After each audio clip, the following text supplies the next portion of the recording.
New Zealand Stitch Bird. Today I'm wearing the Aurora Tunic by Love Notions. So it's got these wee pockets in the front, seams down here.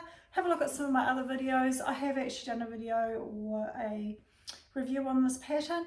Really comfy to wear, and I just think it's quite nice getting back into dresses. We're heading towards spring in New Zealand, fall for you guys in the States, so a great sort of mid-season piece to wear. Anyway, welcome to Sew Sunday. Today we're just going to do a simple project. I'm just in the process of getting a bit better set up with my videoing and things, because it does take a lot of work to try and get the best that you can. Views on the project that you're making. So anyway, today I've been wanting to make these for a wee while, so it's not clothing. This is cushions. Now, I've seen in designer shops these cushions where you can actually have your cushions with these cute little bunny ears on your chairs. So to achieve that, you need a down-filled cushion inner. This is a 45 centimetre square, which in inches is roughly 17¾ inches. I'm going to show you how I'm cutting that out, and then we'll go over to the sewing machine. And I'm really looking forward to having some decorative cushions in my room, in my lounge, just to sort of give it a bit of a pop. And my idea is, once you've got these inners, you can just swap out the cushion covers depending on the season, depending what sort of vibe you want. Some winter you could have nice earthy tones, even some fabrics that are got a little bit of texture would be nice. Heading into spring and summer, you could have something with a wee bit of colour in it, some beautiful botanicals. So I'm just going to have a look through my fabric stash, and then we'll be back to cutting out the cushion. Here are my two pieces that I've cut out, 17.75 inches square. And I've overlocked all the way around the edges just to finish the edges. Now I'm just measuring 2 inches from each end of where I'm placing the invisible zipper, and I'm making a mark. I've decided to put my zipper on the bottom, so just need to do it on both bottom pieces. Right, I just want to cover the end of the zip so it doesn't pull apart, so I've just grabbed a little piece of the selvage and I'm going to put right sides together, and I'm just going to stitch across the bottom probably about, I don't know, just over 1/4 inch, just so that we've got a little tab so it doesn't come undone.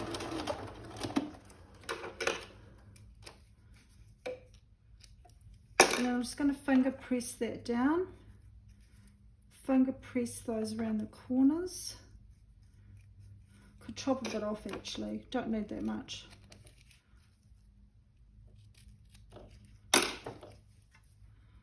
Around the corners,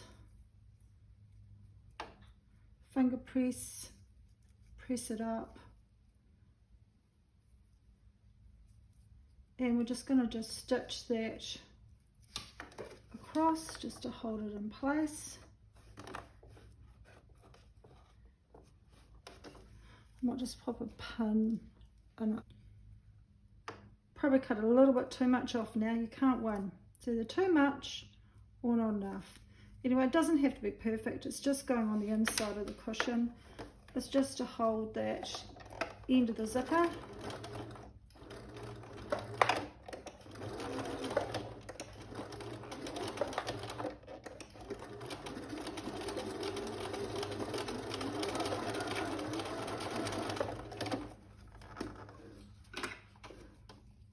Okay, that's good. So I've got my little end. So when I open the zipper now, it's not going to run off the end. This is a pre-loved zipper, and I've decided to use it even though it's not a great match, because it's just for a cushion, and hopefully we're not going to see too much of it. So my next job now is I'm actually going to press these pieces open just to make it easier with the zipper foot to guide down the zipper teeth there. So I'm going to give that a good iron and hopefully pick out any more threads that I have in there, I should say, from when it was previously sewn in. I don't like to waste resources because these cost a lot of money. Anyway, so I'll go and do that now. Right, so I've got my marks 2 inches from each end. I'm actually going to have it so that the zip is in the bottom of the cushion. So if it does show, it won't when it's sitting on the chair. So now I'm going to put right sides together and I'm going to line up those marks when I lined up the zipper against the edge of the fabric. So I've got that one mark and there's my other mark. I'm just going to pin that. And I'll be taking these pins out as I go, so it doesn't really matter which way round I pin it.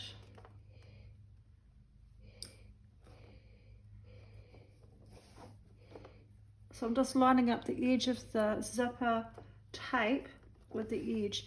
Now I've made this 45 centimeters square, my inner's 45, but that's just allowing for the fact that the inners do lose a little bit of their fullness, especially being a down inner. Right, so I'm just going to change my foot to my zipper foot.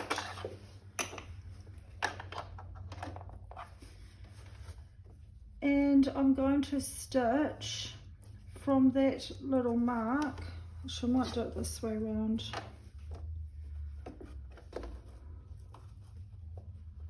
From that little mark, that little blue mark,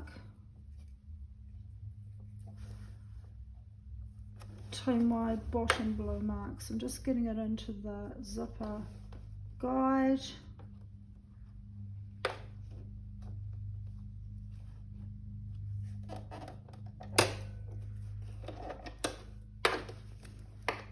I've kind of got my fabric around the wrong way, but I just realized that that zipper at the bottom was going to be in my way. So it's only a small project, so it doesn't matter if the fabric's going down the middle. I'm just going to line it up a bit better. I want to line it up with that dot. There we go. So I'm going to do a few stitches forward.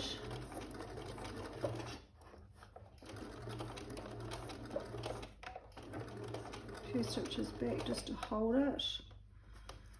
And now I'm going to stitch all the way down to my next dot at the bottom.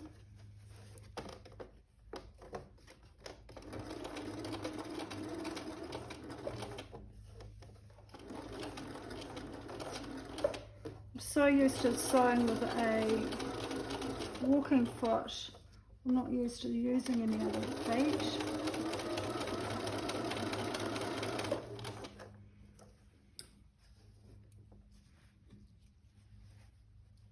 Just making sure that tape's lined up.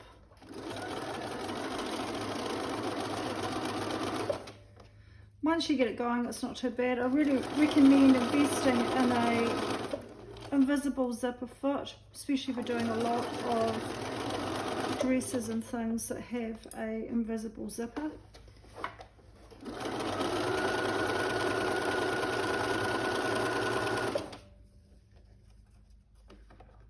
Just about there, stopping at that blue mark, back tacking. It was catching a bit at the start and I don't know why. It's just sometimes this machine does that. It doesn't like thick things sometimes. Anyway, I've got it stitched in. Let's just test it out. Yep, so that's exactly what we want. We don't want it sort of on top of the zipper teeth, but we don't want it too far away. So now I'm going to get my other piece and line up those blue dots on the 2-inch mark on my other piece of fabric. Turn it around this way. I can then line it up. So I've got my blue dot there, so I want to line those up. The tape to the edge of the fabric again. It's in the middle bits just to hold it.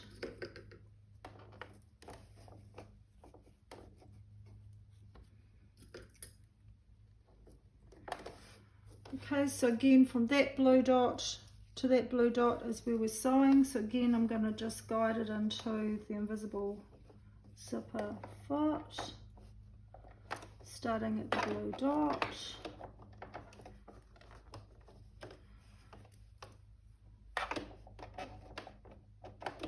Get it on the right side. Okay.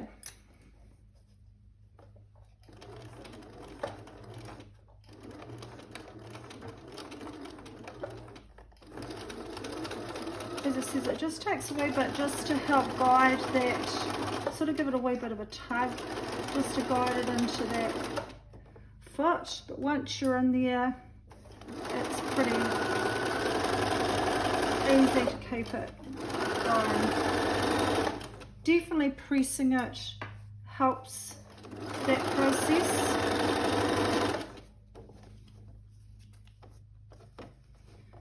So I'm going to have to get this zipper out the way. Getting down to the blue dot. And that pin.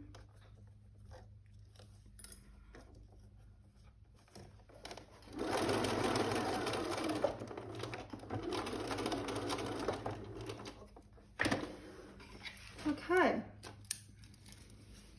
Just going to make sure that zipper closes up and it looks how we expected it to look. That's the zipper foot in, and so that's going to be the bottom. So I'm just going to open that up and give that a wee bit of a press, and then I'm going to stitch it all the way around. Okay, so I've given that a bit of a press. Now for this step you do need to open the zipper, you can't forget, because if you don't, you might not open it fully but halfway, say, because we've got to turn it all the way through that gap. We're not leaving any other gap.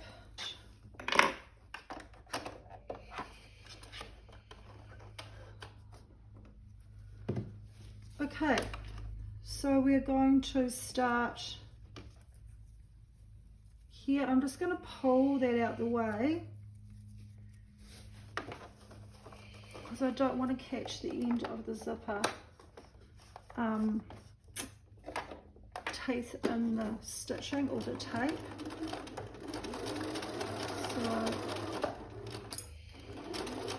I just guesstimate when it's 3/8 to turn.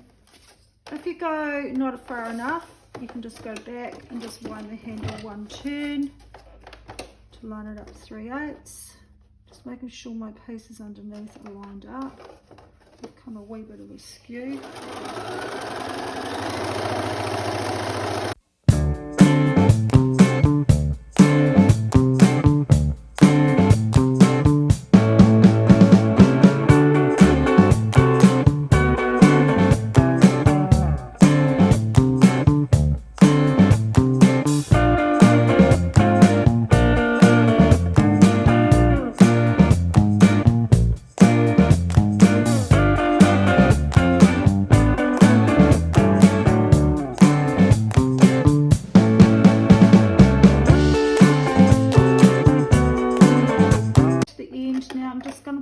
Zipper tape again out of the way, making sure my pieces are lined up. So I want to stitch to this dot here.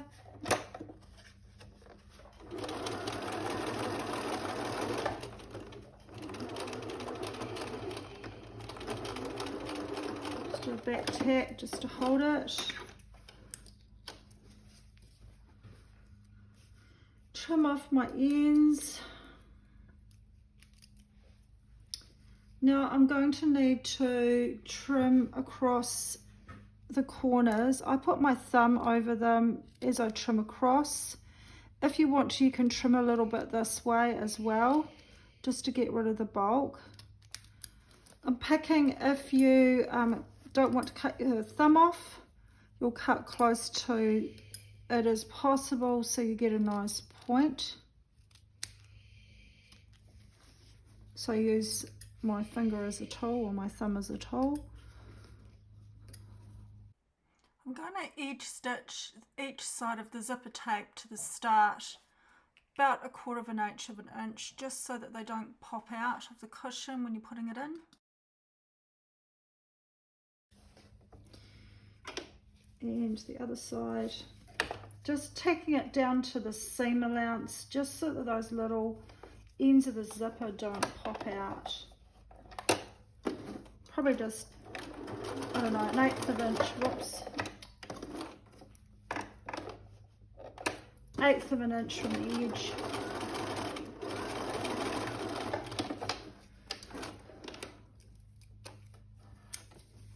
It's looking really pretty.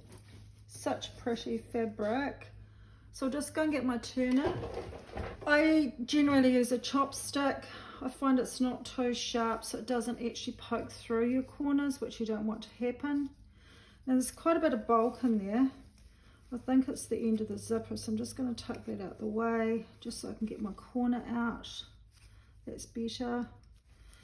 Now you can go around with a pin and actually use the pin to help ease the corners out as well. And give it a little bit of a work with your finger.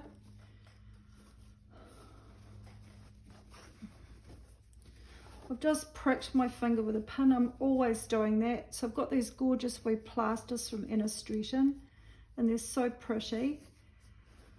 But if I don't put a plaster on it, it just goes all over my fabric, and there's nothing worse. I probably won't need it on for very long.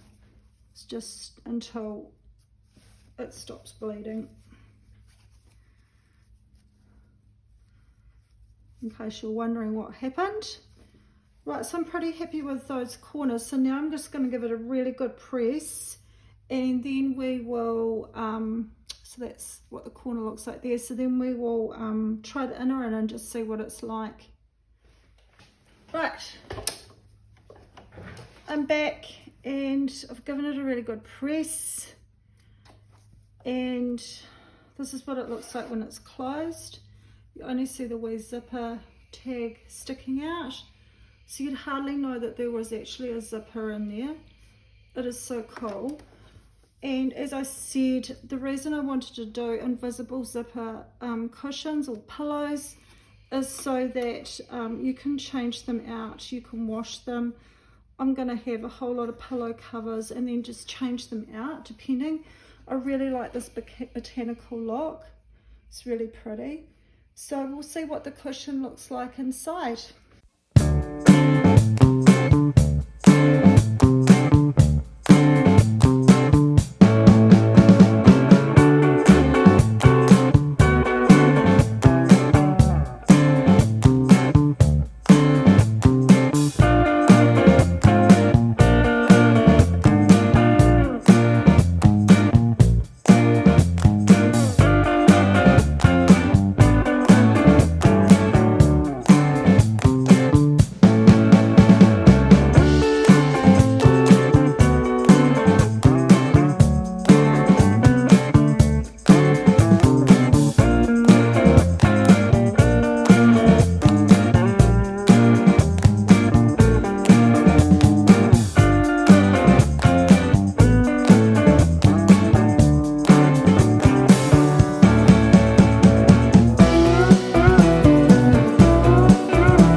I like how you can create this look like little bunny ears look.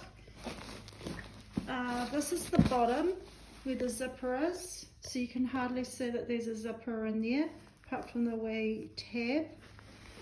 And I think for virtually nothing, my second-hand zip has actually created a really nice piece to have in my room. And I'm planning on making more because, as I said earlier, it's really great to be able to swap out these cushions and wash them and create different vibes in your space. Anyway, thanks for watching. I'm going to hopefully do a garment next week. Still got a few camera issues. It's not easy filming sewing. Anyway, stay with me and we'll see what we can do next.